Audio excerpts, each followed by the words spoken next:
good? Another episode coming in 1 minute late. Don't sue us. They'll live. Technically, we were already set up.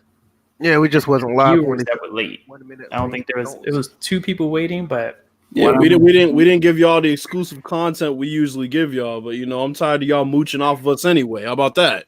Yeah, we didn't go live like we said was going to go, so we were technically 1 minute late. We said we'd go live at 7:30. It was 7:31, but they'll be fine. Well, it's not 7:30 everywhere. Well, if you were twiddling your thumbs for 60 seconds, we apologize.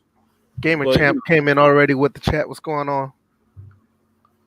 Already there. There we go. This is episode 87.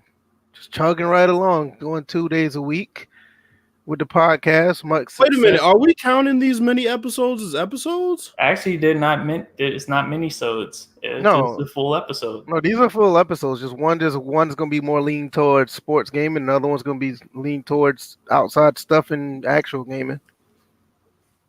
Okay. I thought I told you that last week. Where you been? Man, leave me alone. Hey, man. Yeah, y'all was so busy frying me last Tuesday. At least DJ knew. You know what? Shut up and start the podcast, man. I don't need to the podcast already started. Yeah, like I said, it's do the episode intros, 80. Man. Shit. The intro is roasting each other. That's it. Yeah, pretty much. Episode 87, chugging right along. Much success with the last episode on Tuesday, so hopefully that continues. Also, Thursday episode was really good as well. Mostly on Tuesdays, we're leaning towards more of a Q&A so more people can be involved. We'll be more lenient with the actual topics as well. But I know with the 2K patch came out, I know as early as it came out, I know these guys going to have more to say about that. So we're going to lean towards that as well. Same old. You already know how it goes. We talk about sports, talk about gaming, we talk about things that's been going on throughout the gaming industry. And we talk about people doing dumb shit. Yeah, when it arrives, always. When it arises, when it arises. You don't fire first anymore. Yeah, we stopped doing yeah. Myself, VF Baller. Thanks everybody who've been coming through the Gears 5 chat. Live stream and chat. I gotta go back and watch that. Yeah, it's been pretty entertaining. The gameplay has been entertaining anyway. I had a couple people come in and chat and give me some questions, and for the most part, the gameplay has been pretty good. It's been pretty intense, and I'm really enjoying the game. And I have other games that I want to play, so I'm gonna hurry up and get that one done. Every Sunday, I'm pretty much that's gonna be my main day to stream, like right before the NFL games come on, and that's a pretty good window. I'm not working on Sunday, so that'd be great, and have you guys come through. Other than that, just another day. Bills, what's been going on with you? Just prepping for this recording of the second song. I know a lot of y'all are like, shit, we didn't hear the first one. Well, you're gonna hear it soon. All right, we're just chugging along with these tracks, and we got a lot of tracks to record, and then we'll choose from those and put our album together. But yeah, things have been pretty good. Been getting in a little gaming. Watched a lot more football this week than I have been. I've had more time, so just I'm doing good over here. What about you, DJ? What's been going on? Well, besides having the worst individual game this past Sunday, I pretty much was asleep during the Redskins game. I missed like 3/4 of the game because I was just out cold. But apparently, shit. Well, the fallout, that's been the crazy part. But other than that, just been doing a little bit of gaming, and also picked up some weird practice with the electronic keyboard as of last night, and it's all because I can't get this tune out of my head. So I had well, that's right down my alley. So we talking music now. Yeah, and I've already Bills. I've already mentioned to you like months ago, and I never really fulfilled it. And that was the little Beats program that I had on my computer. But I always had the electronic keyboard just stored away. So just real quick, shout out to Houston, Texas 224. He said he's at work right now. This is on Twitter. He said he's at work right now, but he's gonna try to catch as much as he can. He told us to go easy on maximum. Well, jokes on maximum. That wasn't even a topic. So Yeah, let's exactly. Right. And also with that being said, I mean, don't just because that you can't catch us live, you can always catch us on iTunes, SoundCloud. You can always go back and listen without waiting for us to get a live reaction to whatever topics we're talking about. When you get off work, usually like an hour after we finish streaming, I usually put them up on those platforms. So feel free, download the apps and download it and the episodes, and you can listen to them at any time. So you don't have to be here live. So that's the beautiful thing about us expanding outside of YouTube. So that's that's just the way it is. And I don't have anything else to say about that. First topic. Let's get this PSN Now thing out the way. If you don't know, pretty much PSN PlayStation Now dropped the price. They're pretty much competing with Game Pass. And me personally, I've been using Game Pass for the past few weeks, and it's a phenomenal service. I mean, especially for a guy like me, I have all these games here, but for sometimes I want to try a game before I buy it, or I just think about getting a physical copy if it's that good. If not, I could just pay these, $15, $14 a month, and I can pay any game that's out there. There's a lot of games on this service. I don't see why not buying it, because these games you can download and play. They're not a streaming service. Now, PSN Now, you do have to stream the PS3 games, which, at this point, if you're really interested in a PS3 game that you may have not played, you probably don't need to play that game at this point. Now, there are some good gems out there, some good games to play, but I recommend you just go ahead and go to GameStop and buy that game if it's on PS3 or PS2. Or, PS2, you can get it from other ways, but you can download PS4 games. And I think the price drop went down. I think it's like $24.99 or something like that. I'm gonna look it up and see, because I had it pulled up, but it went away. Let's see. Okay, come on. While he's looking all that up, if you guys have any questions in the chat, please feel free to throw them out there. Yeah, absolutely. Tuesday. Yeah, absolutely. This is actually a Q&A episode as well, and not only just the topics up front, a Q&A. So, and while we're doing the topics, you absolutely put your topics up, and we'll put it up on the screen so we guys can read them and we'll respond to them. Anyway, the US for a month is $9.99. For quarterly, 3 months, $24.99, and for a year is $60. So for the most part, they're actually cheaper than what Game Pass is. Game Pass is what, $14.99 a month, $9.99 a month. So it's like, me personally, I feel that the fact that you can download these games, pretty much the PS4 games, and you can download the Xbox games and the 360s games, it's a no-brainer. Honestly, even if you're not a fan of physical copies, this is a perfect opportunity for you to just get these games. They're at your fingertips. You can download whatever at any time, and I don't see why not. It's like I said, it's a no-brainer. And then now they have new games on PSN Now, as far as God of War, Grand Theft Auto 5, Infamous Second Son, which I thought that was already on there, and Uncharted 4 Thief's End. So just get our quick thoughts. What you guys think about this price drop and the actual service? I'm not talking about the stupid service of the streaming part. We already know that the streaming is trash. But the fact that you can download these games at this price, not only just for PSN Now, even with Game Pass, what are you guys' thoughts? Anyone of y'all can go first. I think it's good. Competition breeds better pricing. It's a win for the consumers. Also, not to mention that it's also available on PC. Yeah, both of them. Actually, both of them are. Yeah, both. So it's just like it's just more games available for those that are on a budget. It's a win-win situation for the consumer. I mean, just like you said. I mean, this is not a question, but I mean, just like if you ask a question, your comment will be on the screen like this. And basically, King David said Game Pass is fantastic, especially for gamers on a budget. A lot of people don't have the time to buy a bunch of $60 games or $30 games or stuff like that. You pay this, quick fee of $9 a month, or hell, even if you do the one for $59 a year, that's one game for 800 titles that you can download at your fingertips. I mean, $60, that's the price of one game, and you can get on. So you really can't beat that. So anything else you want to add, DJ?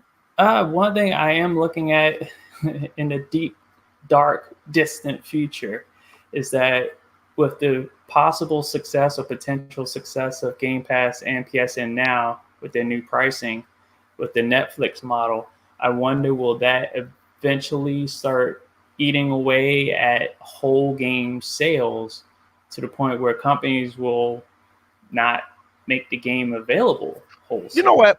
This is a good question. Now, this does bring an interesting factor to it. Like, how much do they actually make off of a physical sale or digital sale?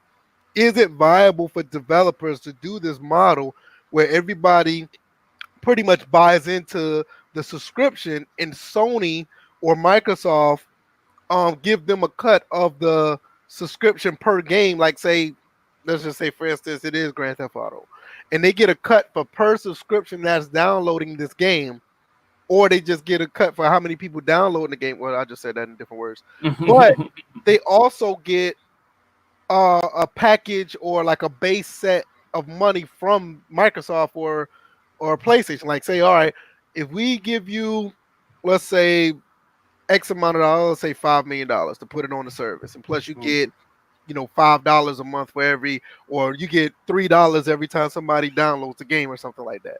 I just wonder, are they making money more on that end, or compared to like a physical copy where you got to pay GameStop, you got to pay the people who ship it out, and you actually got to pay for the disc and the cover and the DVD case. I wonder, is it a trade-off? I wonder what the trade-off is. Well, yeah, the company find out. Yeah, I figure the companies, they save a whole lot of money when they don't have to produce anything physical, don't have to employ anybody to distribute it. It's just direct to the consumer. Yeah, right. Exactly. That's what I was saying. Like, I'm trying to figure out how would it. I just want to know the numbers, because it is actually interesting. Because one thing I've noticed, not one developer that I know of actually complained about these services. I haven't heard that yet. If y'all know, let me know. If anybody who's listening, please let us know if you ever heard a developer or a company actually, like a third party company actually complaining about, we're not making no money off of this format. It's actually interesting once you think about it. What are your thoughts, Bills? I don't have many because I don't have a PS4. So I can't really speak on it much. But price drop for consumers is good. Anytime. Game Pass, though, right? Oh, you don't have Game Pass, do you? Well, yeah, I have Game Pass. Yeah, so I mean, Game Pass is great. I've always talked about how great Game Pass was, and obviously you get Gears 5, for free, so that's a plus. These streaming services are really good. They're really convenient, and it gives people an opportunity to try out games that maybe they don't want to buy right away. And price drop for PSN Plus PSN Now is definitely dope for any PlayStation subscriber that wants to try out a game before they buy it. So, but you also look at the flip side of it, the fact that they dropped the price lower than what Game Pass is. What you think Microsoft's going to do? You think they're going to try to lower their price? I don't think they're too worried about it, only because I think you overall get more bang for your buck by all the new games that you get with Game Pass. Well, not only that, and the flip side of that, what they got on PlayStation is you can download your 360 games. You only can stream the PS3 game. So yeah, right, I see what you're saying.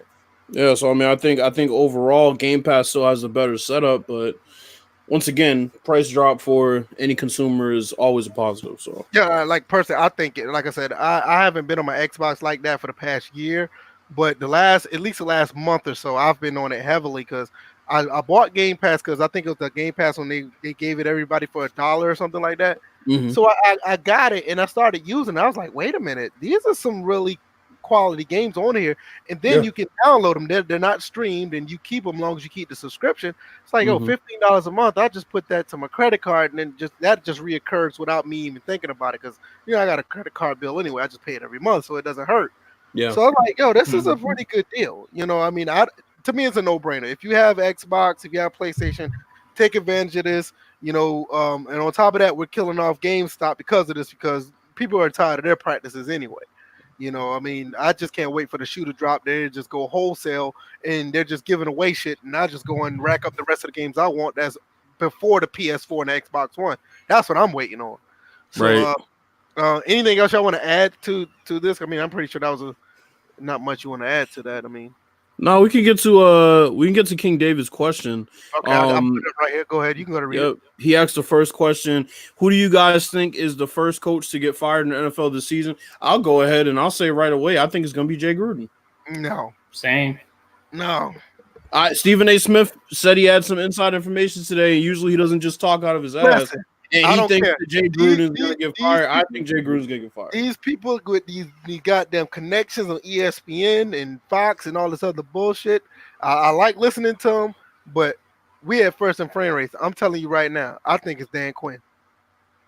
I don't think it's going to be Dan Quinn. I think Dan Quinn will follow right after Jay Gruden. You think so? I think he'll follow right after Jay Gruden, but I think Jay Gruden's first on the chopping block. And I got a surprise for y'all. I think Mike Tomlin's gone after the season. I wouldn't call that a surprise. No, but you know what, though? Well, it'd be a surprise to some people because Pittsburgh usually sticks to their guns with their coaches. But not only that, but you know what, though? If Mason Rudolph does actually do pretty good, they go like 9-7 or something, he's going to stay there. Yeah, but they're not. I don't see it happening. I mean, think about it. I'm not disagreeing, but I wouldn't be surprised because you look at that division. The division's tough, but 9-7 is not far fetched. Well, in that division, no. If the Browns and the Ravens get going, I don't know. I mean, we're asking for a 9-7 record. I mean, we're not saying that they're going to be 11-5 or something. I would have to look at their record. They'll just take turns beating up on the Bengals anyway. So yeah, I mean, 9-7 for a team that lost their quarterback and don't have Antonio Brown and don't have Le'Veon Bell is pretty much it's a W, regardless of who the coach is. But then again, it's like with him as a coach, I think it saves his job. If it's 8-8 or lower, he may be gone. I mean, that 9-7 is going to be tough when you can't get your number one receiver going. I agree. I'm not saying that they will. I'm just saying that if they go 9-7, if they go 9-7, I think he'll keep it. But like I said, the first one, you gotta say Jay Gruden. It'll probably be Dan Quinn. Dan Quinn lose a couple of games by the bye week, he's gone. And just for the record, the Steelers have at the Chargers. Let's say what their next 4 games are. What is their record now? What's their next 4 games?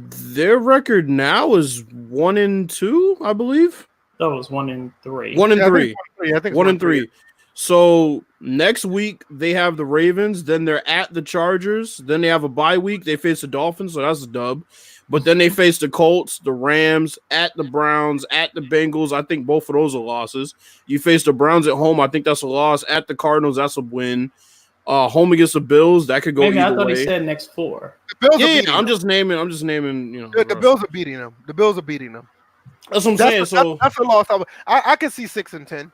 Yeah, maybe 6 maybe 7 7 and 9. 7 and 9. 6-10, 7 and 9, like right around there. But I think he gets fired if he goes 7 and 9. Yeah, I can believe that. I think they'll get rid because you got to think about it. Not only just the 7 and 9 record, you're looking at everything else behind that as far as the things that's transpired over the last 2 years. It's like he talks a good game when he's front of the podium, but you can look and tell he seems like he has no control of what's going on. Well, let's look at the fact that he's supposed to be a defensive coach and the defense is ass. And mind you, they brought in like that. Well, but that's what I'm saying. They brought in the players that they wanted, and he can't execute with them. So it's like that's a clear indictment on him. That sounds like Dan Quinn, right?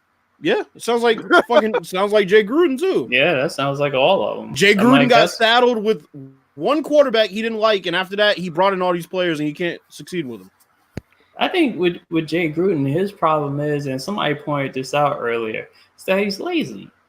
Yeah, it's like he expects the talent to develop themselves, and that's not how it works. I'm like, to not give your backup quarterback who's going to be your future, to not give him any first team reps. He's your backup quarterback. He's not sitting at third string holding the clipboard. He's your backup quarterback. You would want him to get at least 33% of the first team reps as the backup quarterback. And then you throw his ass in during the regular season. Right. That's what I'm saying. They throw him in the regular season. It's like, come on, man. And then now he's the whole it's just a mess because it's like, okay, now are you going to try to go back to this? Are you going to try to go back to Keenan when Colt McCoy falters? Like, Jay at this point is just throwing in the towel. He's really just like, you know what? Just fire me. It reminds me of Ben McAdoo when he like tried to get fired after a while. Mm-hmm. Like he started doing shit. Like everybody knew when he sat Eli, he's like, oh, that motherfucker's trying to get fired. You don't sit Eli. So it's like I can see Jay Gruden doing the same shit. Like, yeah, you know, my head's gonna be on the chopping block. So, but unfortunately, we don't have the organization that has like anything, spine related, nuts related, anything to really step up and hold themselves accountable. They always blame everybody else. They blame the players. And then another thing, the players are all speaking out of turn. They're all like, you got players that are speaking against the fans and stuff like that, and nobody's being held accountable for anything. So yeah, Jay's lost complete control. That whole staff will probably get let go. If they were to fire Jay Gruden, Kevin O'Connell is the obvious choice for interim. Mm-hmm. Yeah, appreciate it, Ron. Thanks for coming through, man. If you got any questions, let us know. We're gonna jump on to the next topic. NCAA. It doesn't matter what the question is. I mean, that's what you guys. That's what it's for you guys to ask anything that you want to know about us when it comes to this sports and sports gaming. I mean, that's what it's basically for. Excuse me. California NCAA. This is going to be big. If you guys didn't know, California, not the mayor, but the governor, he actually signed in the law that players in the NCAA can get paid, and it basically they can get paid for their likeness and whatever endorsements they can get. So, with that being said, this changes a lot of things when it comes to not coaches, but players getting into college ball. Not I mean just college athletics in general, not just college football.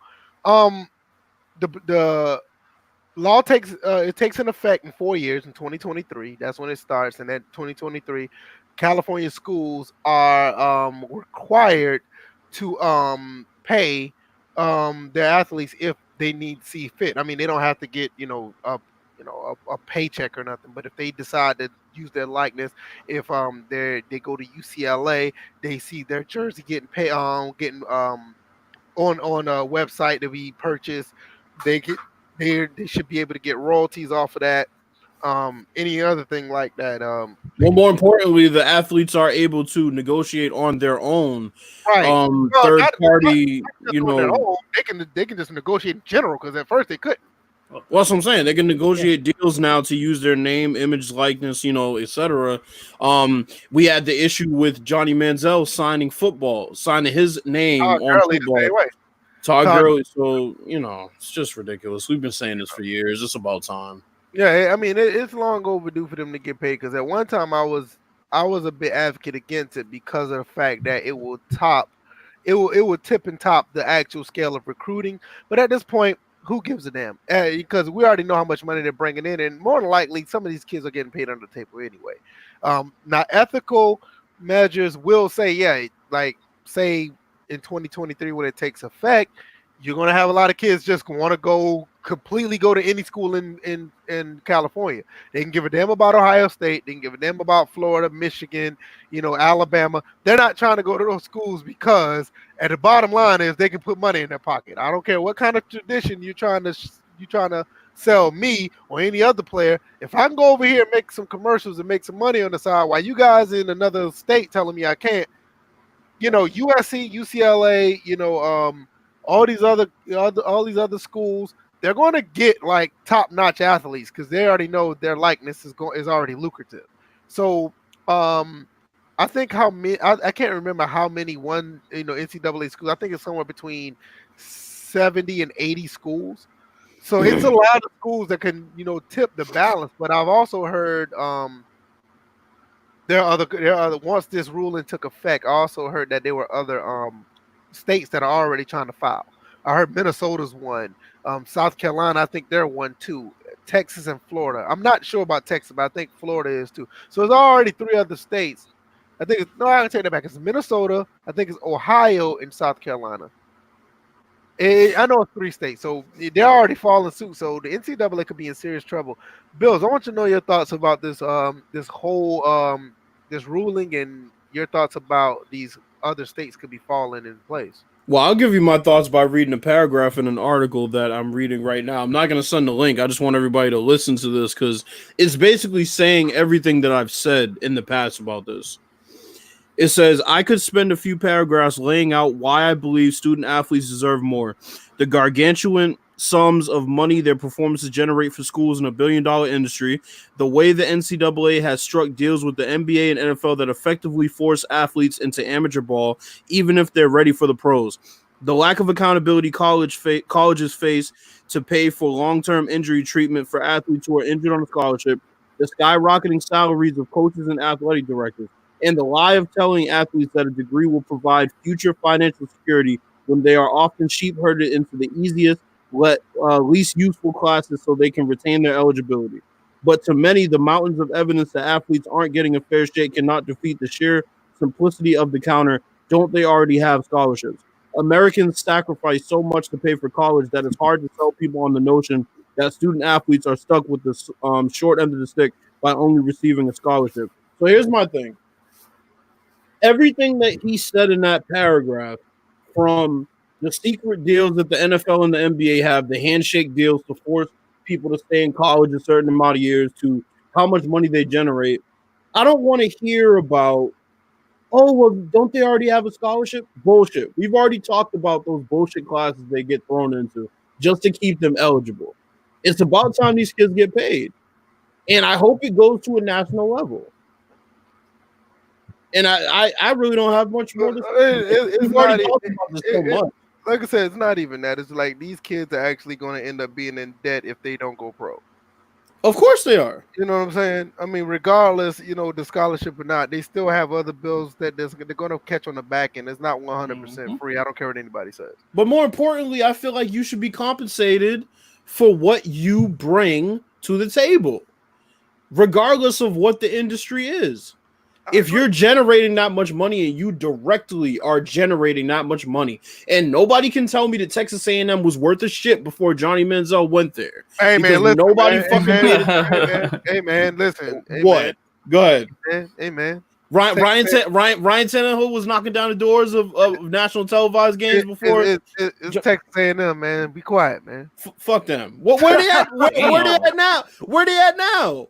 No, man, leave him alone. That's what I'm saying. It's like all these schools. I mean, you look at the other ones that have such a crazy rich history. All the players that came through. Bo Jackson turned around Auburn basically on his own. And I can think RG3 with Baylor. RG3 with Baylor. Like I said, that's a good example. But like then Art Briles brought it back down with that whole scandal, and then it was just, you never really hear of Baylor ever again. But still, you have individual athletes that can prop up a school just overnight, which is crazy. Yeah, which, players aren't really even supposed to reinvigorate. Like, one player's not even really supposed to reinvigorate a college college team, like as far as football is concerned. You know how that goes. You know why that happens. I mean, they hype up the player, they milk the player, they make people buy tickets to see the player. I mean, just listen.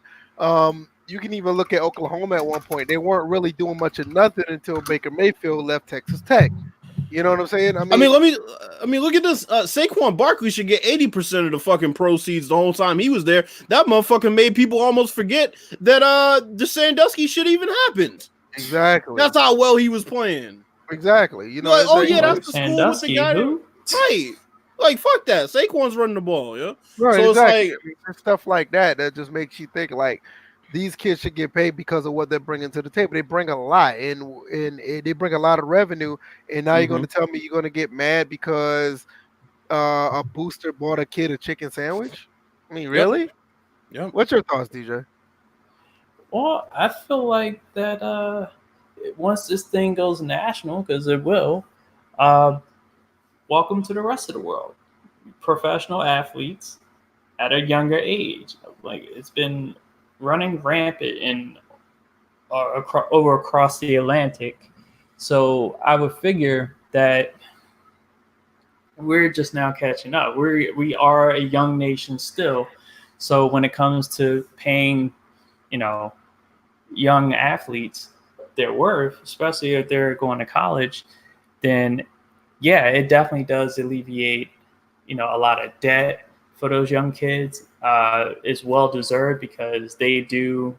These colleges make tons of money on their backs, and the one thing that I hope does not happen in this case is that those that are on scholarships, parts of their scholarships get eaten up because, if you think about it, if you're a bean counter at these colleges and you're trying to save the college money, it'd be best that the state is paying.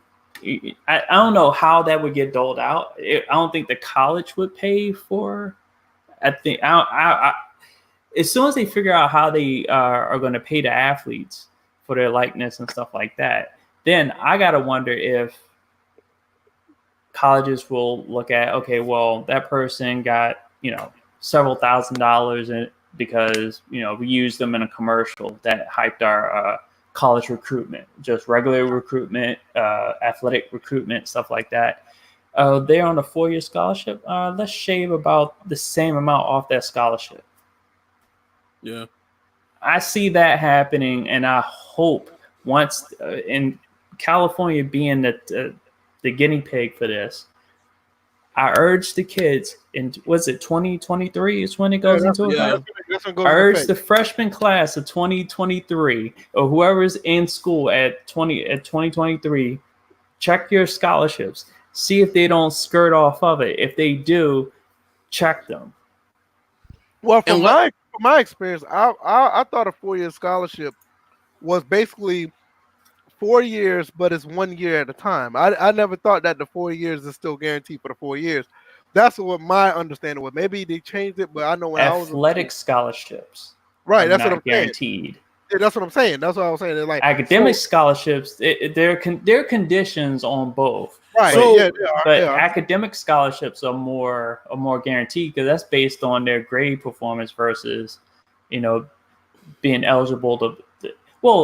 On the back end, yeah. Basically, athletic scholarships are, I guess, for the most part, they're assessed year to year based on your performance off the field, off the court, whatever, and on the field.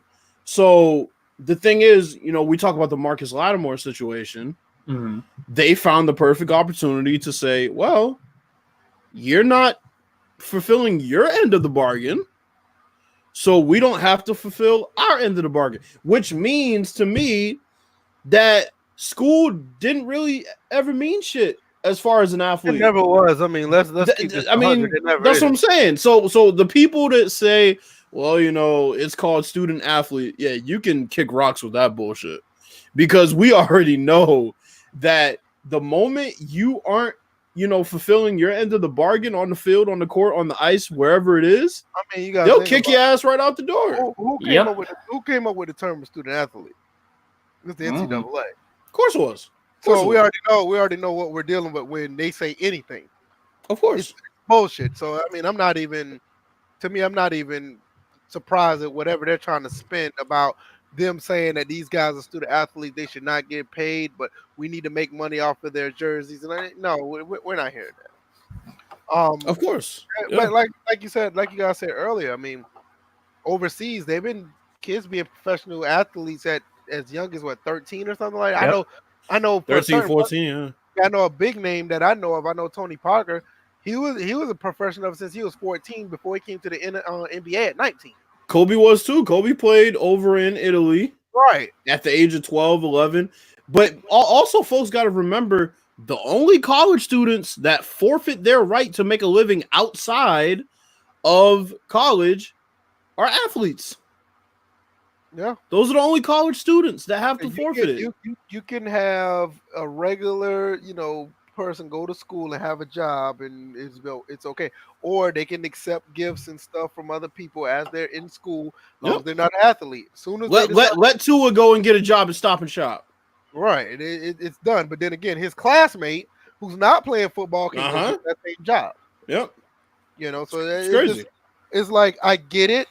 I do, and I'm not saying that the NCAA is not smart. I mean, they're very smart. I get what they're trying to do. They're trying to create a level playing field where your word is your bond, where anybody can go to any school without any pressure of having this type of stuff. But on the flip side of that, if you're not going to have this pressure, all the tickets should be free. You should get any jersey you want.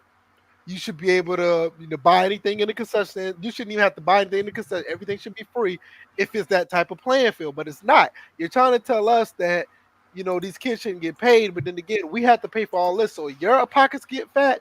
I mean, it's slavery to a certain extent if you think about it. Right. Especially as hard as they make it for you to transfer and go elsewhere. And that's another issue that I don't even want to get into. That's another issue. But well, you want to transfer, you got to sit out. Right. It's like, and the flip side of that, Tua's classmate or Trevor Lawrence's classmate can go to another school and don't have to sit out for a year. They can still get their academics with no problem. But that's what I'm saying. They need to stop trying to compare Tua to Margaret studying fucking social sciences. It's not the same. Right. You can try to convince me they're both college students, and yes, I guess at a base level you're correct. But Margaret is not generating all this money when they go to the playoff every year. So they don't even have to go to the playoffs. Just the fact that they're at the game. Right. So let's come on. Let's stop this. That's antiquated. Nobody buys that anymore. And if they do, they're an idiot because it just doesn't make any sense. All right. Anybody else got any other questions before we jump on this 2K patch? I mean, yeah, where y'all at? Y'all just sitting here with your hands folded? Yeah, I mean that's what we're here for. I mean, last week we got plenty of questions, so it was pretty cool. So I thought it was going to be more interaction, but I'm glad you guys are here. It's not like you're not here. Right. Well, I'm just gonna say, it's like you guys are not here. right. Like we're talking to ourselves, man. Shit. Yeah, come on, let us know something. You know what? Let me tell you something. What? I'm about to go to this mod page, and I'm about to get Pooh off this damn mod shit because he talking shit on Twitter. He's talking shit on Twitter, and he's not over here being a mod. What is he talking about? Who knows? I don't care. It doesn't matter. He's about to lose his privileges. Oh, by the way, I got the Nationals game on in the background. Yeah, I'm actually tuned in online, so that's going to be interesting because that's a place that no one thought, even myself, thought the Nationals were going to be in the playoffs. I'm like the Pooh's team, yeah. Well, they're going home just like these mod privileges. They're going home. Oh God, hold on. Okay, we got a question. What do you think about Moody? Wait a minute. I gotta put it up on the screen. All right, go ahead. What do you think about Moody calling out maximum access critics? So wait. Oh, hold on. The pot calling the kettle. Wait a minute. He's actually doing this?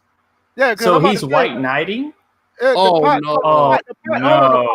a minute. So my thing is the pot calling the kettle because don't he do that to another football game? Oh, come on. That's what I'm saying. Come on, fam. I ain't got nothing to say. I'm just asking. Like, and VF, I saw you didn't finish that whole phrase because pot calling the kettle not necessarily black, but I gotta keep it clever, man. But like I said, the pot calling the kettle, right? What are we doing? It's calling itself white. I was gonna say it's the white wall calling milk white or some shit. I mean, but I'm dead serious. What are we doing? Like, if I don't have nothing to say about it, but I mean, we all know. Like, I look at it like this: if you're gonna get mad at people for white knighting for Madden, then don't get mad and become the white knight that you so much hate. So it's but also without knowing what he actually said, even though it kind of doesn't matter, it's irrelevant. The fact that you took to whatever platform, Twitter, YouTube, probably his main two forums anyway. It's not like he's going to live stream these critics, but it's one of those things where, come on.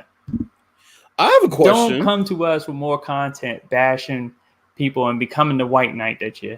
I've been completely honest about maximum football.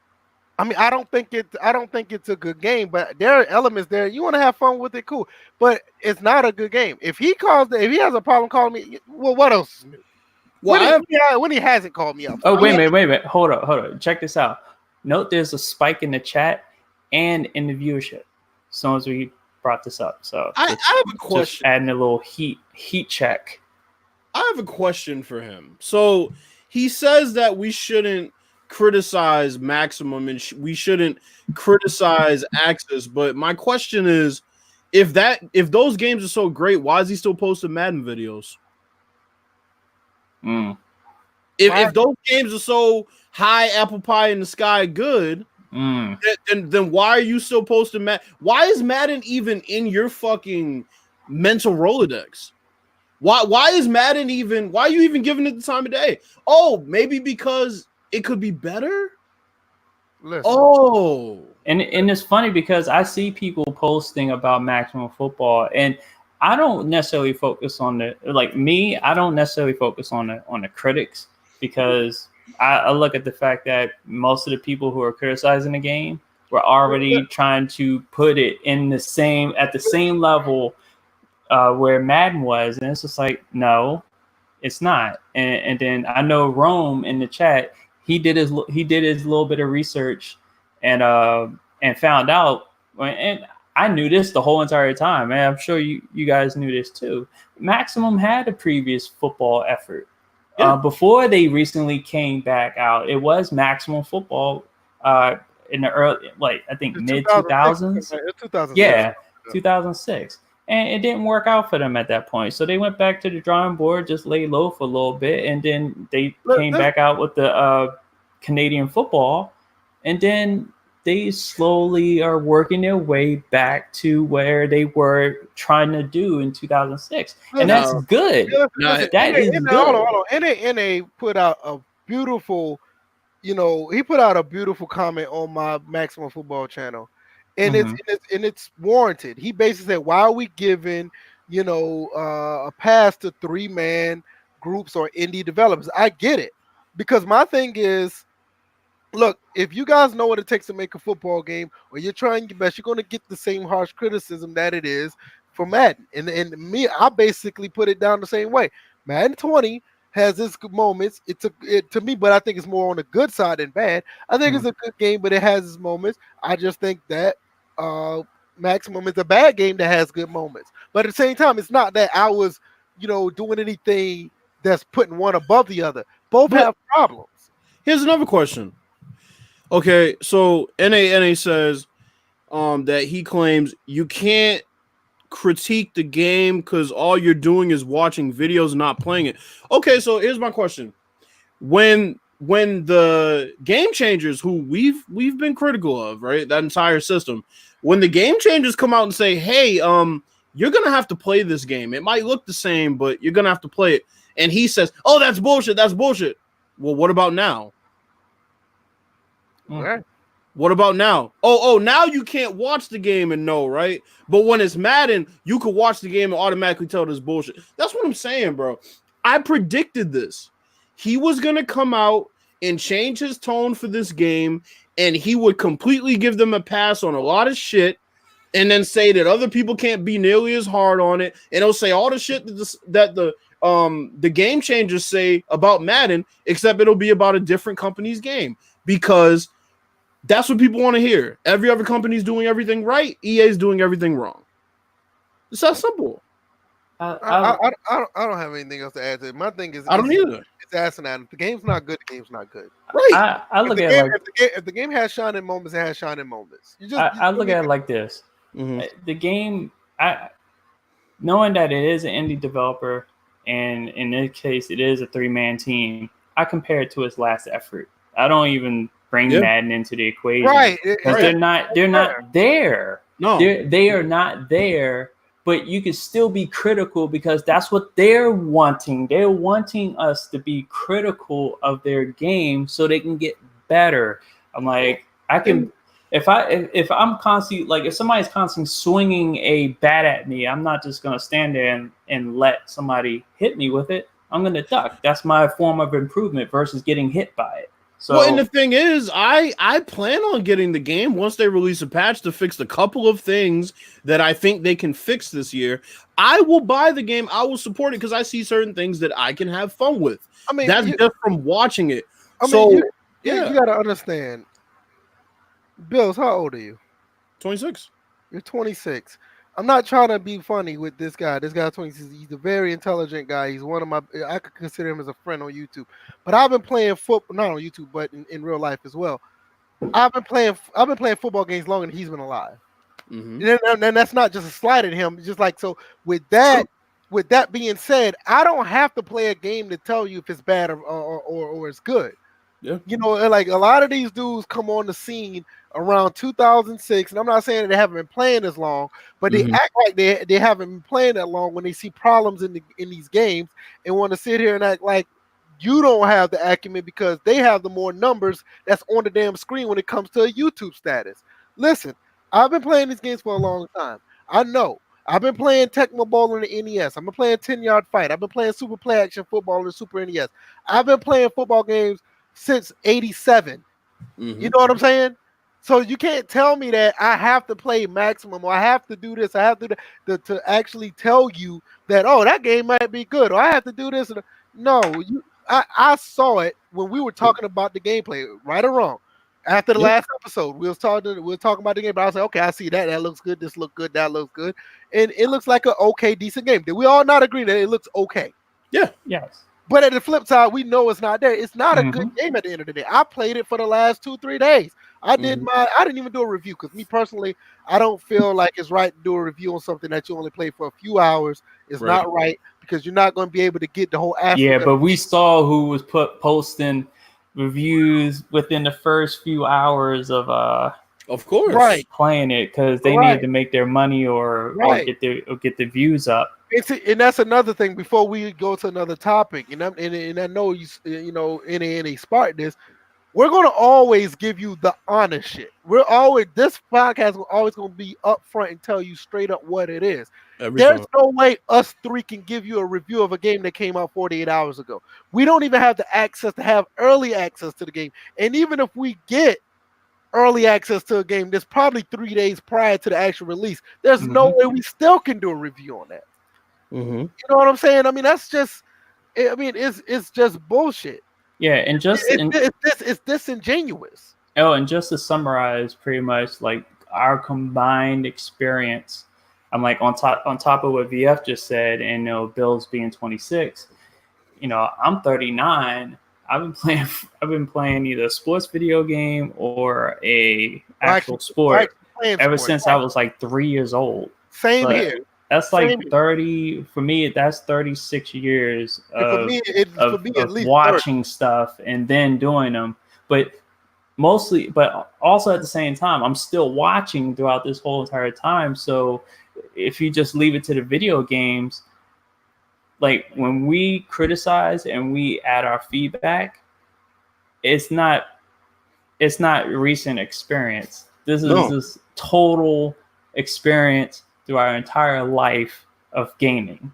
I mean, y'all got to think about it. Why y'all think that we can honestly just jump from Madden to Madden to tell you what the problems were and what Madden need to be fixed? We can go all the way back to any Madden that we pretty much have a reminiscent thought on and tell you what Madden 8 needed. We can tell you 09, 15. Yeah, we can go to 15. We can jump back to 07. We can go back to PS2 Madden. We can jump back and forth because we are students of this shit. We don't do this shit just for you guys to click the like button and tell everybody about our videos. We're going to give you the honest truth about any of these games. I don't care about the popularity. The popularity should come because you guys feel that we are honest, not because we got a tap dance for y'all. That shit ain't happening. And then on top of that, we're solutions oriented. A bunch of us work on sliders all the time. So it's not even just, you know, on the front end, on the back end, we're sitting here figuring out these games just like the rest of you guys are figuring out. So we're taking more time to you know, adjust it, to get it to play more like what we see on TV, like what the sport is that's being portrayed.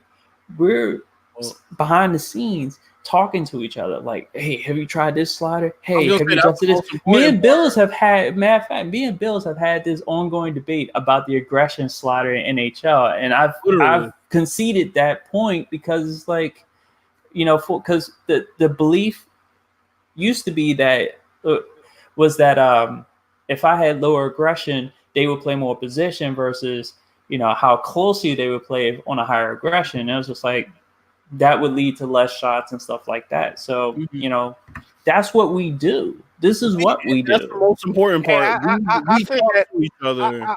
I sent that link. I sent that link to Chris Thomas' video in the DM.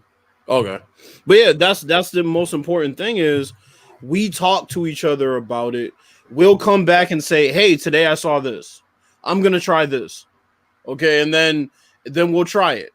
Okay, I saw this. So we're trying to find solutions, and if there are no solutions, we move on and play something else. But more importantly, we keep the dialogue out there for others to see it so that we can all have a discussion about it instead of just bitching all the time. 6 years ago when the NBA Live 14 came out, who's the only one trying to give out solutions? We're doing more shit to try to get that game to work better than the fucking game changed.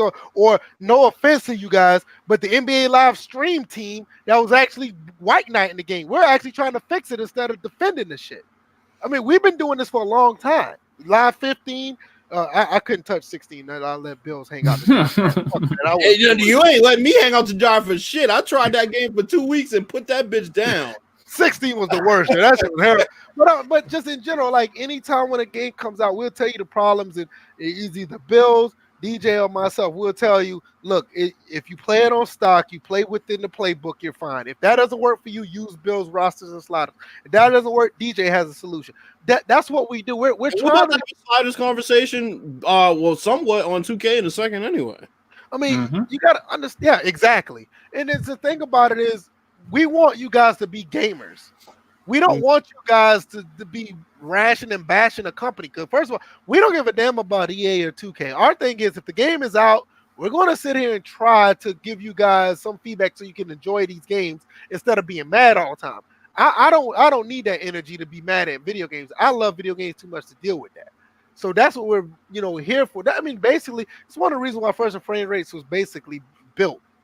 So you guys could talk about gaming in a positive light. I mean, everybody here can't be angry video game nerd. I saw the other day somebody asked me, why do you always put out the positive videos for these games and never the negative video? I said because I could be playing the piano and making music. If I want to fucking do negative shit, I can just go and make some money.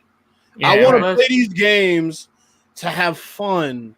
And plus, that side is oversaturated. And everything.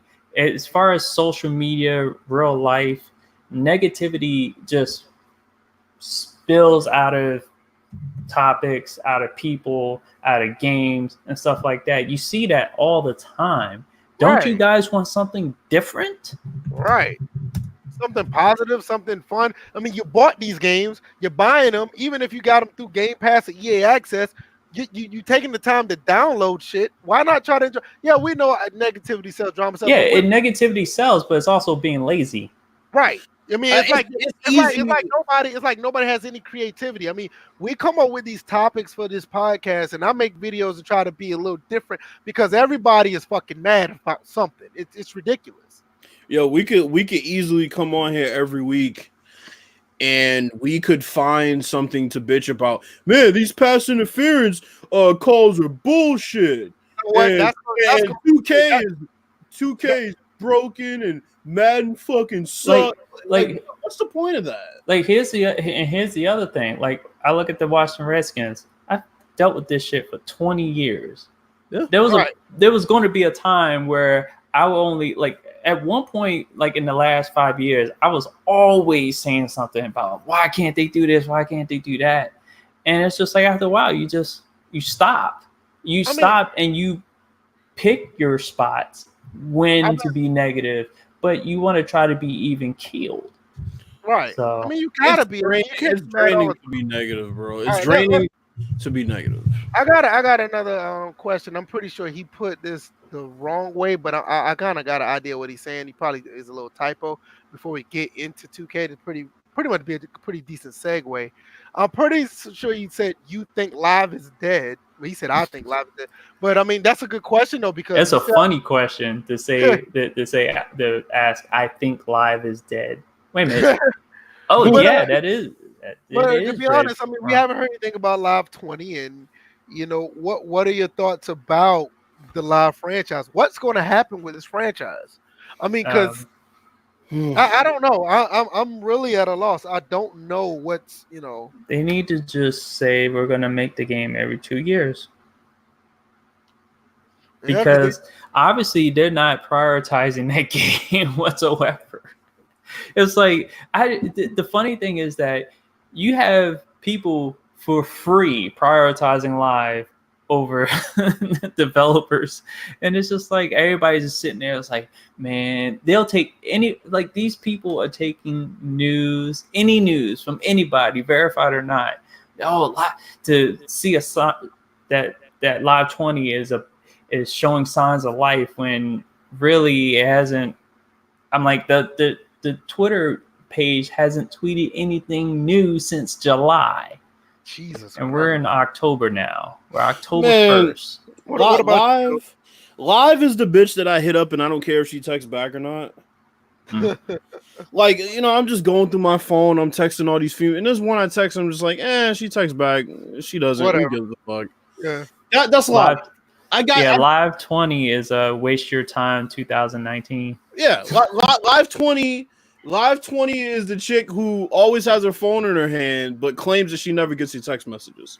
That's Live 20 in a nutshell. Well, go ahead. You finna go ahead. I have NBA 2K20. NBA 2K20 is an exceptional game. Yes, I do want competition to keep 2K at least progressing because we all know what happens when you don't have competition completely.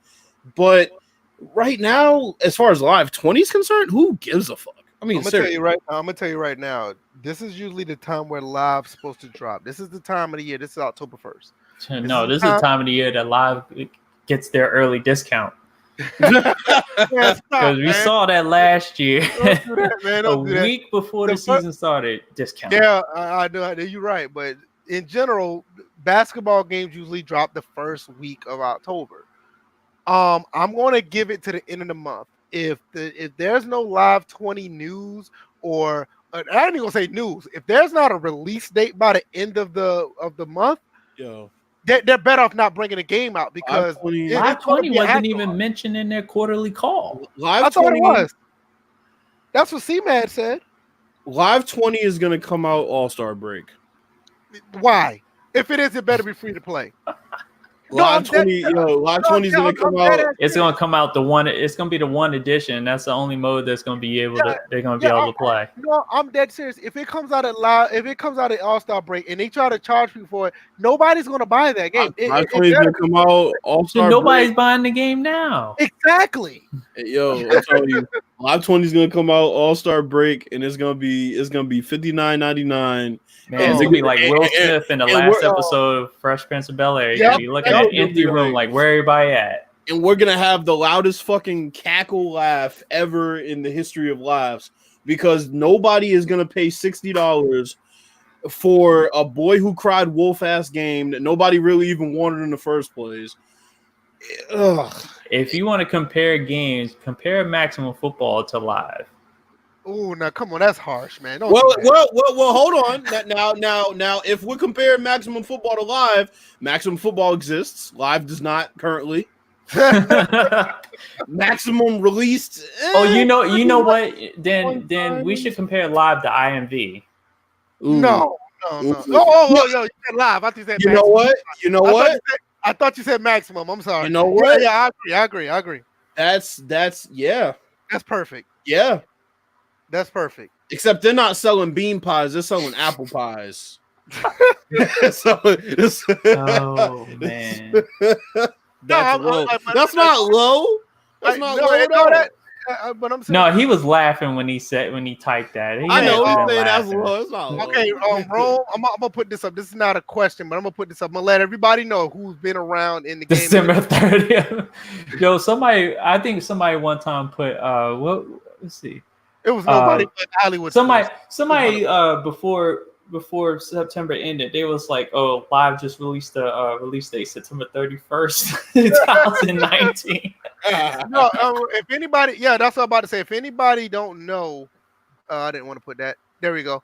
Well, that's true, by the way. December 30th is a placeholder date. It's a placeholder day. If you know anything about how games are released, like every game right now that doesn't have a release date that comes out in 2020, say before we knew about The Last of Us 2 is coming out 2/21/2020 on February 21st. Before that release date, their placeholder was December 30th, 2020. Before they got it, so that's just a placeholder date. All their games are like that. Live has been doing that for years. It's what nothing. The fuck? NBA Live 21st official gameplay hands-on review, man. Where? Who did that? Okay, so I typed in NBA Live 20 to Google. No.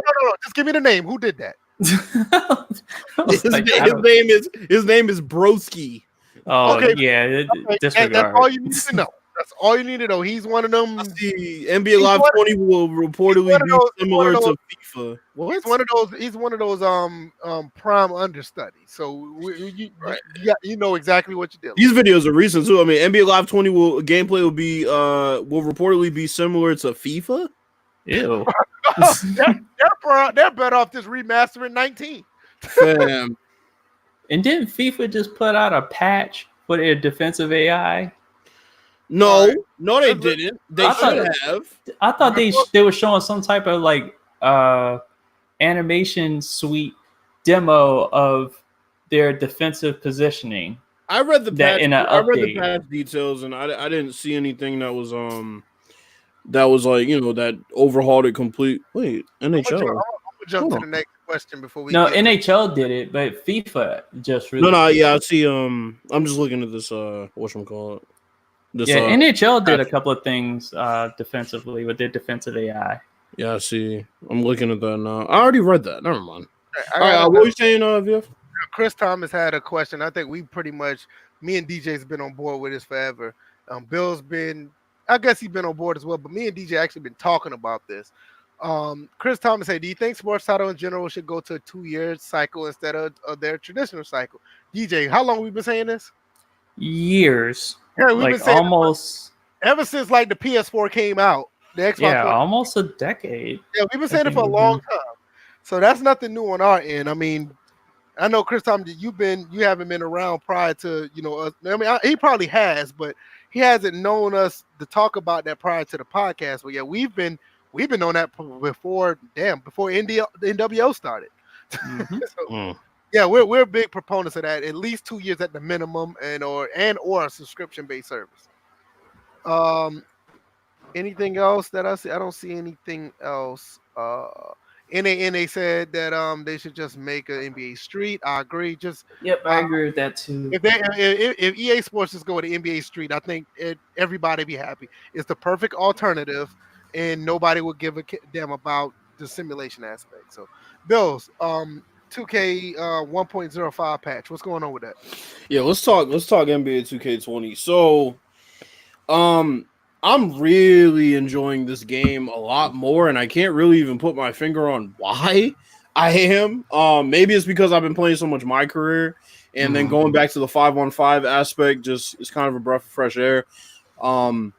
There is a bit of a disparity. They talked about a bigger disparity between slower players and faster players as far as big men and smaller players. So I kind of noticed it, not too much of a difference. Overall, I think the AI is just playing a lot better on Hall of Fame. I didn't see much of a difference between Hall of Fame and All-Star prior to this patch, but now I put it on Hall of Fame, and I'm getting a lot of competitive games and getting my ass kicked in some situations using your Bulls, VF. God, when that hey, look, man, look. I'll be honest. When the starters were in, I was keeping close. I was playing the Sixers. Hey, that's how it is, man. I'm telling you, that's why Enzo Valentine. Hey, listen, that's how it is on 2K19 in my dynasty now. That's why I've been putting, Jabari. That's why I had Jabari Parker coming off the bench at times on certain games. Like, depends on what team I play. He'll come off the bench because that bench need help. So it's nothing new.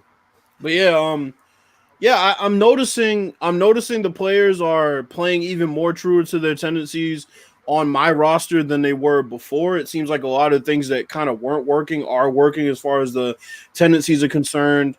What else? Oh, let me bring up real quick something that I found. I talked to DJ and VF about this before we started. So, if you want to change your freelance set outside of the 3 freelance sets that are in the menu while you're playing, you pause and you go to game plan and you go to offensive settings. When you go to offensive settings, you're going to see the freelance set options, and you basically choose 3, and you can, toggle between each depending on what lineups and things like that, which I've been asking for years, quite frankly. The other thing you can do is assign play types to specific players within those lineups, which I think is also pretty dope. You can remove certain play types. You can add certain play types. The only thing that sucks is you can't assign more than 1 player to each play type. That's the only thing that kind of sucks. But what it does is if you're a person like me that plays with autoplay on, and I just want them kind of just calling plays according to, the strategy that I've set for each team, then you'll see a lot more dynamic plays called for each player. It'll put them in the best position to succeed based on their skill set and things like that. So 2K adding that is definitely a plus.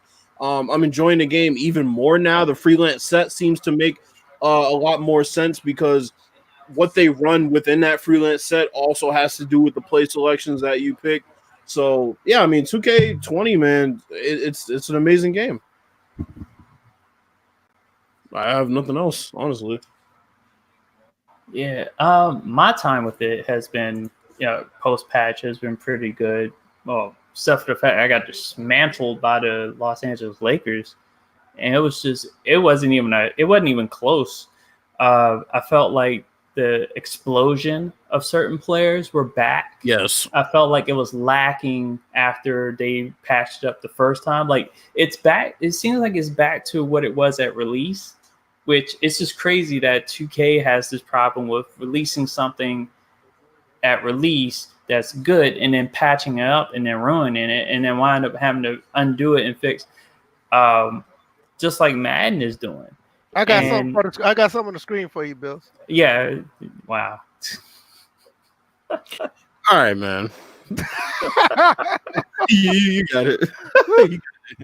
It should be more like WNBA 2. I mean, not WNBA, but it should be like more like NBA 2K9 WTF. Right.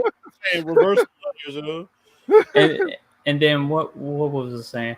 Oh, and then what was it? I know there were moments where, like, with that burst of speed, knowing that I have the Wizards and John Wall, I blew past Rondo plenty of times by just setting him up, like coming up, just holding the left analog to move my character, and then tapping the turbo button just to skip right past him. And John Wall does his like little stutter step just to get past, and players dominating that, like LeBron James is like a downhill basketball player. No, but I'm saying LeBron James because LeBron James is one player. Scary fucking player, man. Yeah, I know, right? We don't want to see no LeBron Wall in the league. That motherfucker will ruin the goddamn league, yo. So John James, right? But yeah, I'm like LeBron James coming down the court, just bodying people out the way. It was like no way I could stop him. I'm like, I doubled on the drive, like allowed him to, take that jump shot. Then you had AD that was just like grabbing, like our big men were just outmatched between AD, Cousins, because they haven't added the injuries just yet. Yeah. Howard didn't come in until like it was about 25, 30 point blowout at that point. And it's funny because I also had the CPU play against each other, and Dwight Howard doesn't come in until like the very end. Yeah, they have him low in the rotation. I usually bring him up a little bit further because it's funny because what was going on. Hey, Bills, remember a few years ago you was getting mad at the power forwards for bringing the ball up the court? Oh God, yeah. That's how bad the game got for me. Dwight Howard started bringing up the ball. I was like, what the? You know what's funny? He was participating in some shenanigans right now. You know what's funny? So it's funny because sometimes he does it, which is weird. It's like Sometimes he does it. It's very rare, but sometimes he does it. Yeah, that's weird. But yeah, he's so low in the. I think he's like 9th or 10th, like on the bench. So he barely ever comes in. But honestly, the Lakers are probably the best team on the game, man. The Clippers are pretty good. Their starters are really good, but their bench is lacking. That's actually surprising because the Clippers bench was actually pretty good. Yeah, but I mean, they gutted it to get yeah, that's true. Kawhi and PG. So it wasn't necessarily the Kawhi thing. Kawhi was an acquisition. The trade actually gutted the team. Yeah, I agree with that. But the Lakers, man, top to bottom, I mean, Jesus Christ, they got defenders at every position. They got scorers at damn near every position. Rondo still there? Yeah, he's a starter. It's Rondo, Danny Green, LeBron. They start Kuzma. I usually start McGee, and I put AD in his natural position of 4, which just makes things really crazy because then Boogie comes off the bench. You got Caldwell Pope, who's a shooter, coming off the bench. You got Kuz coming off the bench. That team's loaded, man. Yeah. I played against the Celtics today. Kept getting my ass beat by him. I played him 3 times. I couldn't get anything going against them. And their offense is just deadly. So yeah, it's kind of like night and day as far as the difficulty pre-patch and after the patch. Hey, remember when people were saying that NBA 2K? Well, I ain't gonna say NBA 2K, but when NBA Playground's supposed to be the next big thing. Oh God! Nobody talks about that shit no more. Because they ruined it themselves. They ruined it.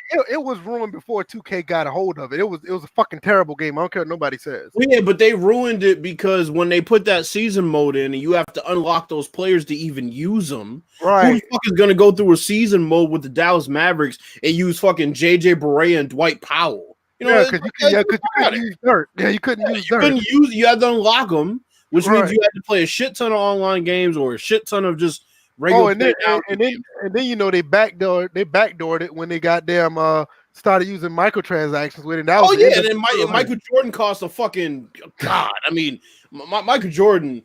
Him and a couple other people they were like very expensive. Kobe, I mean, fuck, bro. It was ridiculous. It would take you. There was somebody that did a video and basically talked about all the shit he had to do just to unlock Kyrie Irving. I was like, yeah, I'm good on this game. You know what? One thing I would say about EA, prior to all this loot box bullshit going on, they actually had it right with that NBA Jam on Fire edition. That shit was dope. Yeah, that was dope. That's all they had to do. I still play it. Yeah, that's all. And that's another game. It's on EA. It's on Game Pass right now. Hell, NBA Playgrounds couldn't even get left-handed players in the game. James Harden shooting right-handed. Right. Yeah, what up? Y'all got anything else to add to the patch or anything else y'all want to talk about? I got another question. I know it probably also affects the WNBA, so I think I played a couple of games. The WNBA was playing their usual self. So let's talk sliders for a second. You had a couple of losers to basically say that NBA Playgrounds is the next big thing. I can't remember their names. I ain't gonna say losers, but Dollar General got to take Dollar Junior. You got to take an L for this because he was loving that game. Dollar General. Yeah, I call him Dollar General. That's not my fault. What's his name? Used to do that too. Oh, get out of here. What was his name? That used to be on. He was the big backbreaker guy that used to like backbreaker. Didn't care. BB highlights or no, not BB highlights.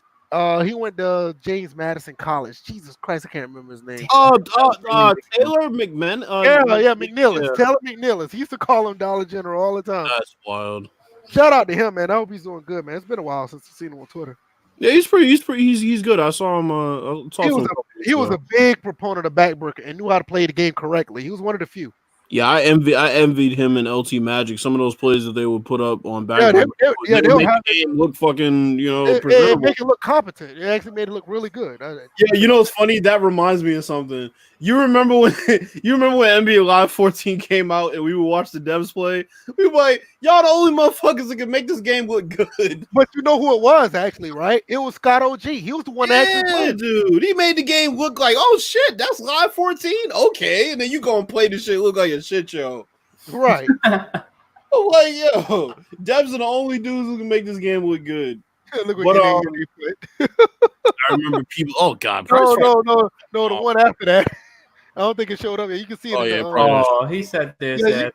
Weapon Wheel Podcast bitch ass host played the shit shit out of it. Wow. And he's right though, man. BG used to be on that shit like hard. Like I'm looking like BG. What are you doing? This shit's fucking trash. Well, BG, he's an arcade gamer as far Yeah, as that's sports are concerned. So it's with the territory. You want to go to sliders? You want to go to the next question real quick? Let's Bill? go to sliders real quick. So DJ, NA got a question real quick.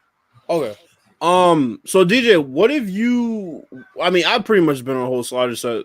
I've been on the same one the whole time. What have you edited as far as sliders? Have you had a point of emphasis or? You talking about with 2K? Or? Yes, okay. I've been really looking at the takeoff and gather as far Defense as for layup, right? Right. Okay. Layup and shooting. Mm-hmm. Because if you look at the way the game is played, people are draining shots over people almost constantly. And I'm not saying that it's not as it shouldn't be. I would say that the effect should always be when the person's about to release versus when a person's about to like go up for the shot. Right. That's where it should have the greatest effect, because I know when I'm shooting a basketball, I'm not worried about some. I'm worried if they get in my face while I'm releasing the ball. So I'm with that. I'm going by personal feel. And just understanding that these players in the NBA are just draining shots over people left and right. And then at the same time, your stars are going to be your stars. So they should be able to do what they need to do and not feel like a regular ass player when they get a shot thrown in their face or they miss a shot that they normally make. Especially players who get to that individual player spots, and if the CPU gets to those player spots. So that I've been tinkering with the player speeds, making it, I think I actually have two sets of sliders. I have one for the NBA and one for the WNBA. Yeah, I have 3. We talked about that, yeah. Yeah. And because I already know the WNBA, they're fast, but they're not 70-40 fast. Oh my lord. I think it's more or less 50-40 fast as far as like a range. Versus the NBA, I kept the highest at 60. I raised the minimum to like 50. So it's funny that you max was. I made the men's minimal. So it's funny that you brought up the takeoff and release for the jump shot, because I edited it last year, but the reason I didn't touch it this year is because of the badges. I don't know how it's going to affect the badges, as far as Deadeye and other other badges like that. Too. Well, I know, but I'm saying this year with all the ones they've added, it can affect, I guess, a lot more as far as the shooting's concerned. So I haven't touched them. I'll probably tinker with it eventually. I do think that certain players should hit. The computer seems to hit contested fucking shots, but I can't for some reason. So I'm gonna kind of tinker with it. I think that the off dribble jump shot should be a bit more consistent for certain players that I use. So I could definitely edit that. But I think the one that I've really paid attention to the most is the help defense strength has been fixed after this patch, because I put it up to about 80, and they seem a lot more intelligent about when guys are driving to the basket, they rotate over and things like that. Because even with my roster, certain times guys wouldn't rotate over, which would kind of bother me, especially when you get those blow-bys. You have a lot of guys that, you're just not going to be able to stay in front of them. So you need that rotation, even if it's just from the nearest defender. But hey, man, other than that, yeah. I knew you was going to bring this up. Listen. I knew it. This is considered NBA Live news, y'all. I don't know what I should. That's NBA Live news, everybody. Saw it. Yeah, like I said, it's gonna play like FIFA, yo. Any sign of life. They just have a generic NBA Live 14 logo or NBA Live 10 logo. No. That's an NBA. No, that's an NBA Live 13 logo. Prime It's all of them. No. Live 10 is a little different. No, when Live came back after Elite. Matter of fact, that's NBA Elite's font, but that's NBA Live 13. Yeah, that's NBA Elite. That's NBA Elite font for sure. Yeah, but that's NBA Live 13 logo. Another game only the devs could make look good. NBA Elite. Yeah, because I tried. Those official gameplay videos they put out, I was like, oh shit, this game looking like it's about to be dope. I still got the game, and it's yeah. The one thing that I remember about Elite was the video I did comparing it to NHL as far as that little control mechanic popping up in the replay that lets you know your input. The two little circles, yeah. Yeah.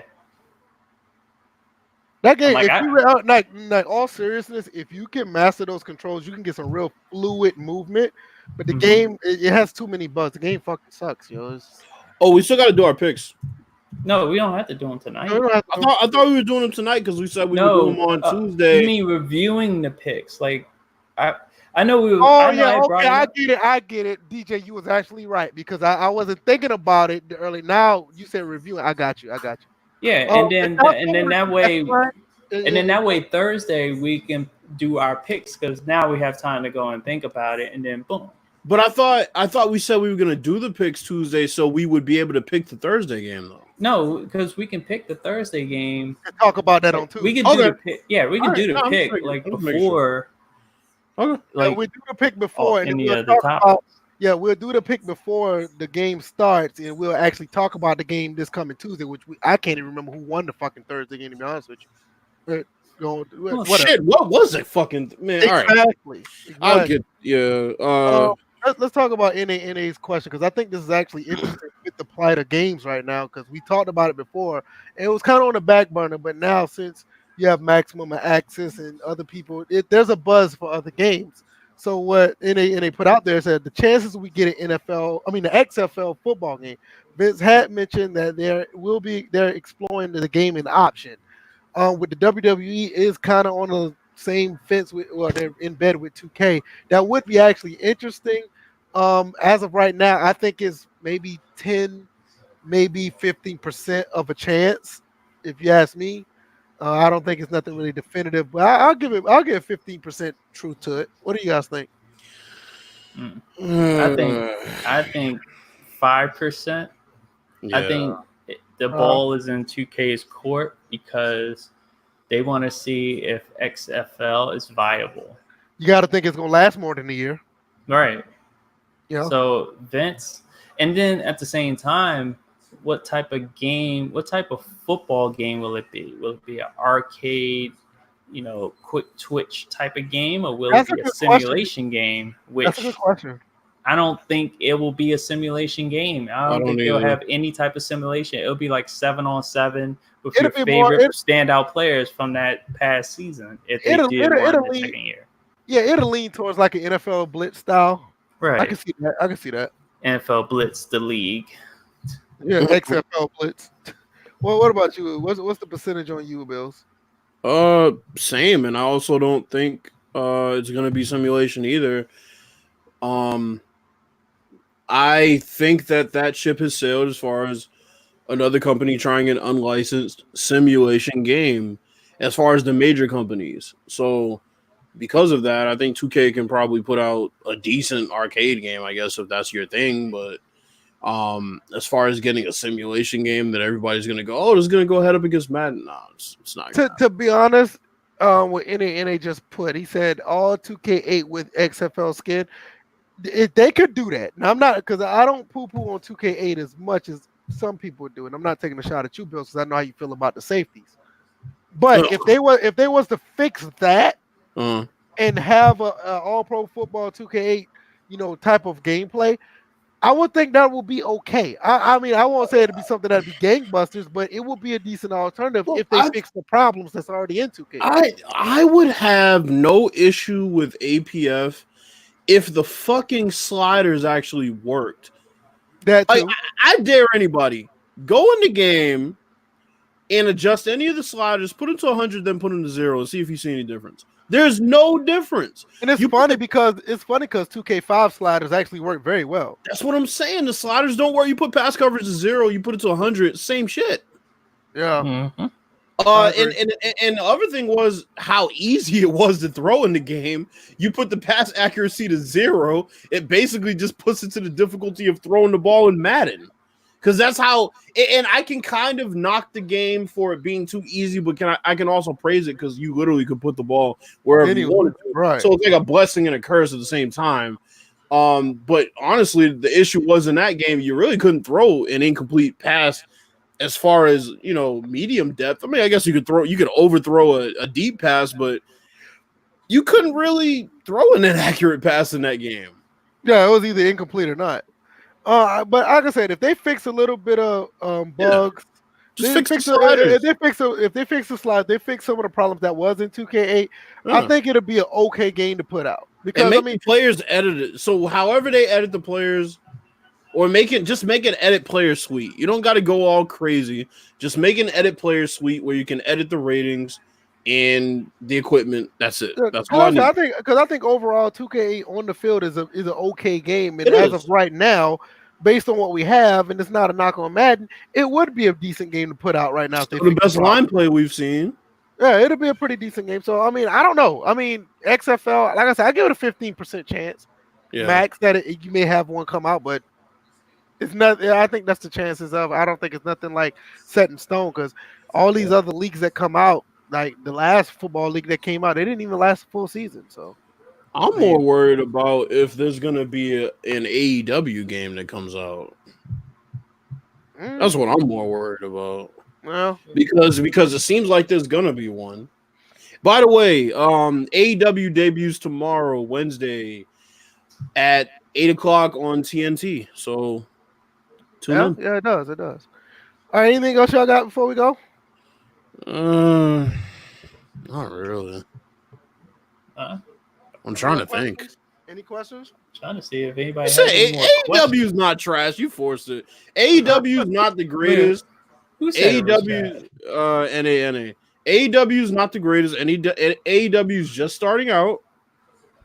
They're trying to get their legs under them. They are pandering too much to the indie crowd, but to say it's trash, I'm not even into wrestling like that. And I watched a few times, and it was actually pretty decent to watch. It's definitely not. It's definitely not trash. Trash is going way too far. Anybody got any other questions? Anything on you guys' mind? I mean, I kind of like this format for Tuesdays and Thursday be more fleshed out. This is it's a little more interactive because everybody. What did NA say? You like pockets? No, pockets is fucking garbage. But I'm saying in general, the show is not garbage. DJ, pockets is Orange Cassidy. I know exactly who he's talking about. Yeah, okay. Yeah, he sucks. I mean, like I said, I like the format. That this is pretty good for a Tuesday. Nothing too heavy, nothing nothing too light. It has a pretty good balance. The Q&As and with the topics, you got a few topics, and it kind of lingers through, and it lingers in a good way because it's nothing like actually hanging around. We actually hitting topics and actually interacting. So I think this turned out to be a pretty good idea to do this. What do you guys think? Just when 11 people get in here, that's when we're about to shut down. Yeah, I know. Where you guys at? I mean, I'm not going to be starting a podcast at 8:30. I'm not doing that. Start asking some questions. Wait, who sat there and said wanted the podcast to start at 8:30? No, it's the fact that more people come in at the time. Somebody was just started at 8:30. No, I don't know. Just saying, like more people come in at the back end of it. Like, it's almost 9 o'clock. Like maybe 8 o'clock. 8 o'clock would be a safe time. Yeah, I mean, due to the fact that it is a shorter podcast, because I can get that. Y'all can't think of any question. We literally made it open ended. But you know what? Y'all can ask anything. It don't got to be relevant. No, Bills. You know what? That's kind of me and DJ, mostly my fault, because me and DJ came up with a hashtag and I didn't use it, and I know DJ didn't use it. We need to start using that hashtag to put on Twitter so people can have their questions, so we can go back on Twitter to actually post them on the podcast. What's the hashtag again? It was Ask First. Oh yeah, that's right. And we didn't even use it. So Ask First. That shit sound like some Me Too shit. Ask First. We're going to use that. That sounds like some Me Too shit. Okay. No, we'll come up with another ad. We'll come up with another anti-Me Too would be double take. Speaking of, hold on. Speaking of anti-Me Too, did y'all hear about that lady in England that had to pay that guy for defamation? No. I'm gonna see if I can find it. All I know is that Dallas justice was served. the woman who shot the guy in his own home. Yeah, we saw that. Guilty of That's murder. long overdue. She deserves every bit of that shit too. Get out of here. All right, I'm about to put it up here right now. you. I'm gonna put it up here We're right on now the so you guys board. can see. I'm gonna share the screen. Yes. All right. Now the Nats are down There it is right there. 3-1. There it is right there. Let me see. Oh shit. Let me take this down real quick. Man, he crushed that one. Oh, also, there's WNBA finals going on. Here we Washington versus Connecticut. Here we go, right here. Last I checked on that. Let me see what that. There it is right there. French Me Too movement founder loses defamation case. It's right there. You have it up? Do I got it up I'm yet? looking. It's not up. The Mystics are down by 10. Oh, I didn't put it up yet. Okay, I thought I put it up yet. Good. Let's see. Share. Oh, and by the way, any Patriots there it is right there. Wow. There it is right there. It says French Me Too movement founder loses defamation case. So she like defamed this dude because she claimed that this guy was harassing her or some shit like that. So you get, bitch. And anybody bitching about that hit that Jonathan Jones put on Josh Allen, shut the fuck up, please. It was illegal. The hit was fine. I want to get into that next episode because Burfict. I want to talk about Burfict. We can talk about some of these. Yeah, fuck him too. I want to talk about this pass interference rule. This challenge shit is just not working. They need to scrap it. Yeah, they need to get rid of that shit. I'll say this. They need to scrap it. I'll say this though. There was one that I saw. I think it was yesterday that I said, okay, yeah, you definitely got to challenge that because that was a blatant. No, that one that Chiefs did on that Lions dude was fucked up. No, that was horrible. But we're gonna get into that. We're gonna talk about Burfict and a couple other things we're gonna talk about on Thursday when we do episode 88. I definitely want to talk about Burfict because his suspension is that's gonna be really interesting. I want to dwell into that because he needs to get jumped. Yeah, and this pass interference thing. Those are two things that we know we're going to talk about for sure. You think King Havo's 2D football game will get more support than that? Hell no. Yes, if it goes on Switch, yes. He wants to put that thing on Switch. If it goes on the Switch, it will, because them people on Switch love anything that goes on that damn console. You can put shit on a brick on that console, they will buy it and they'll support it. If it don't make it to Switch, he's SOL. See, King David, he's a big proponent of the Switch, and there's nothing against him about the shit on the brick comment, but he's a big Switch component. He will support it. He knows it. He knows that the Switch gang, they support what comes out on that console. So yeah. I swear, when the concept of the Switch had come out, I was thinking, was somebody when they named it the Switch, were they in the LBG? No, cut it out, man. When they I honestly, Nintendo Switch, why?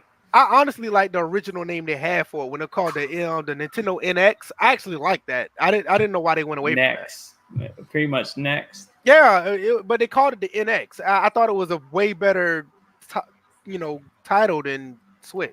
Well, if you think about it, the X also can denote Switch. It just it can. What else y'all want to talk about? Y'all good? I don't think I got anything else. I think the Burfict thing, definitely that pass interference thing. That shit right there. We need to talk about that because we always on the record from the beginning said it was gonna be a bad idea, but it's become the bad idea for the wrong reasons. We're gonna get into that.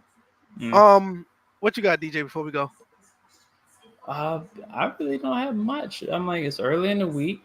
I know over here I'm watching the WNBA finals along with the NL wildcard series, which the Nats are down 3-1. So I'm just hoping that the Mystics hang in there and the Nationals, hopefully they can pull this out because this is a 1-game series. So, all right. Rome said he liked, but the winner gets fed to the Dodgers. So Rome said he likes the name NX over Switch. Yeah. So he gets the shades. That's what's up. So what about you, Bills? Thank you for everybody coming through. And I'm just gonna say I am cautiously optimistic and eager to see what AEW does tomorrow because this is going to be probably the most important night in wrestling since shit. I mean, we're going back to 01, honestly. So I hope they don't cater too much to these fucking indie fans. They already have the indie fans. They need to get the widespread national audience into it because nobody in the national audience gives a fuck about what these fucking indie fans like. Motherfuckers running off the ropes with their hands in their pockets and bullshit like that. That's not going to get over with people who watch wrestling and say this shit's stupid to begin with.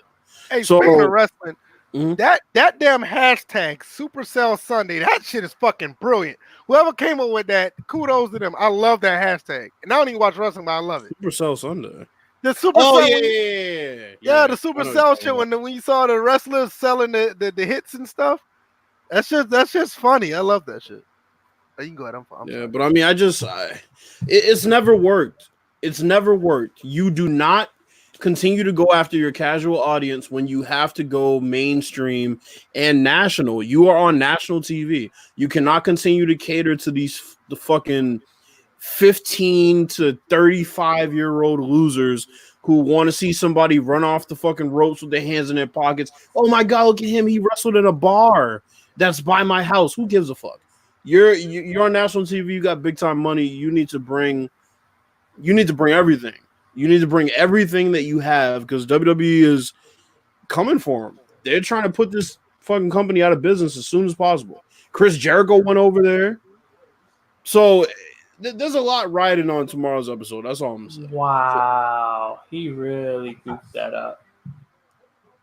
Yo, this Supercell Sunday shit is fucking brilliant. I love this shit. I go watch this hashtag all day. Did you see the one with the ref where he bounced off all three ropes? That's the one. Yeah, I saw that. Bro, that shit had me crying. He literally hit every rope on the way down. I ain't never seen no shit like that before. Yo, somebody need to make a YouTube video of all these shit. I will sit there and just literally watch all that. The ref, that's when it got me. I was done when I saw the ref. One more question. Chris Thomas play. How about them Bucks? What y'all think? Wild card. Oh, really? Yes. Don't put yourself on record and say that, man. I'm putting myself on record and say it. Wild card. Okay. Look it, I'll say it. With Jameis at the helm?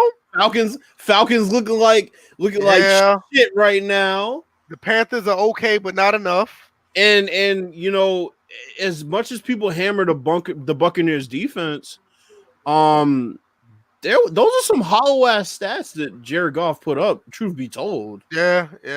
They got turnovers when they really needed to. So you know, I think the Buccaneers will get the wild card. Honestly, what about you, DJ? What you think about these Bucks?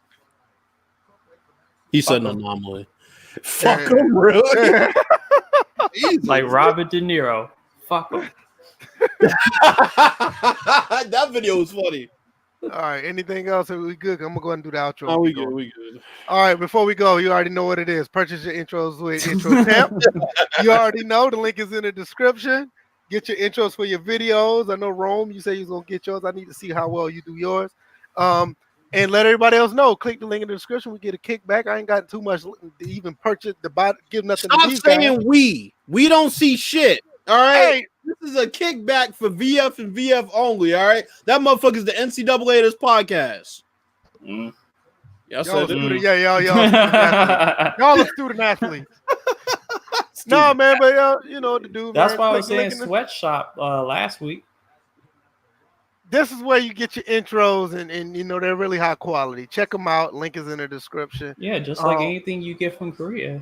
Man, see, iTunes, SoundCloud, you know where to find us. All our Twitter handles are in the description. VF don't care about them child labor laws. It's like fuck them kids. So when these shoes gonna be done, bitch?